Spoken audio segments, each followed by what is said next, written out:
Isang magandang araw mga dul. Ngayong araw ay panibagong araw at panibagong trabaho mga dul. Ayun mga dul ay mag-ayos tayo ng alternator ng Starix. So ang dahilan nito bakit ayusin natin kasi yung sira po nito ay ayaw mag-charge. Kung mataas yung RPM bago pa siya mag-charge. Pag hindi mataas ang RPM, yung normal siya, wala pong charging. So pag gabi ito talagang mawala yung supply ng ating battery natin dito mga dol. Maubusan tayo ng battery, no? So ito ang gagawin natin mga dol. Check muna natin yung mga wirings bago tayo mag-declare ng alternator. Una, i-check muna natin yung main line mga dol. Ito po yan sa ilalim, medyo mangit-ngit mga dol, madilim. So check muna natin yung main line dito. Okay.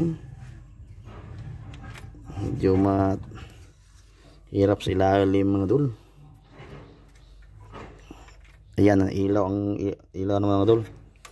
So yung dalawa dito na wire. So yung isa na doon ay live, yung isa yung ground. So pag matis mo na yan, ma-check mo na yung dalawang wire o ilaw. So ang gagawin natin ay tatanggalin na natin yung alternator mga dol. So dito tayo sa ilalim mamaya dol, dadaan dyan sa ilalim, maglagay tayo ng ating higaan. Okay mga dol, nandito po tayo sa ilalim ng sasakyan, no? Dito tayo banda sa may alternator. Ano yan po, alternator niya, oh. Ito, may check natin yung malaki na wire, yung laki-laki ito, no? Dalawa to, maliit at saka laki. Supply at saka yung sa charging light, no? I-check natin yung supply. Ayan, umilaw mo lang. Ayan, umilaw din mga dol. Yung isa dito, hindi yan ilaw. Kasi papunta yan charging light. Minsan, ilaw siya maliit. Medyo hindi masyadong malakas.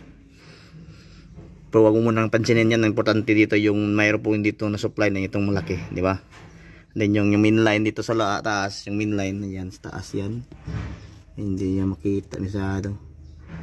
So basta importante po na ito mga dol, tanggalin natin dito tornilyo at saka hose.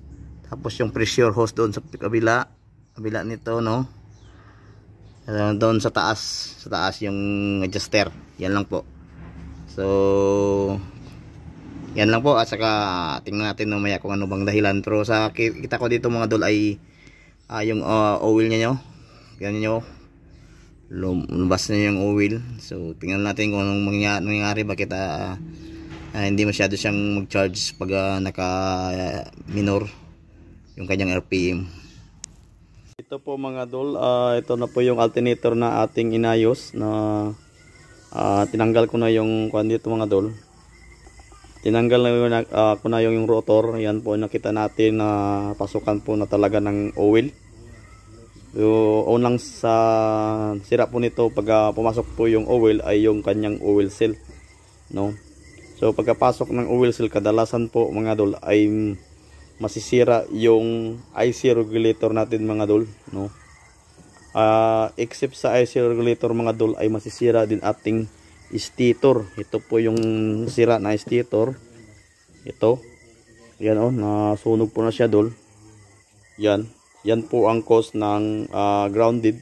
So hindi masyado nag-charge yung alternator. Pag sinabi ko kanina na pag maka-RPM ka ng todo ay mag-charge siya. Pero hindi po yan kailangan na mag RPM pa tayo pag condition po yung stator, rotor at saka yung IC regulator at saka yung ating rectifier. Kahit normal lang na andar ng makina, talagang mag-charge na yan. So ang gagawin natin mga idol ay masira pa to. Ang option natin ay pwede mag-replace tayo ng buo or mag-rewind tayo nito yung stator. Pagkatapos mag-rewind tayo ng stator, mag-replace tayo ng IC regulator at saka yung oil seal, no? Siyan lang po mga dol ang ating gagawin ngayon.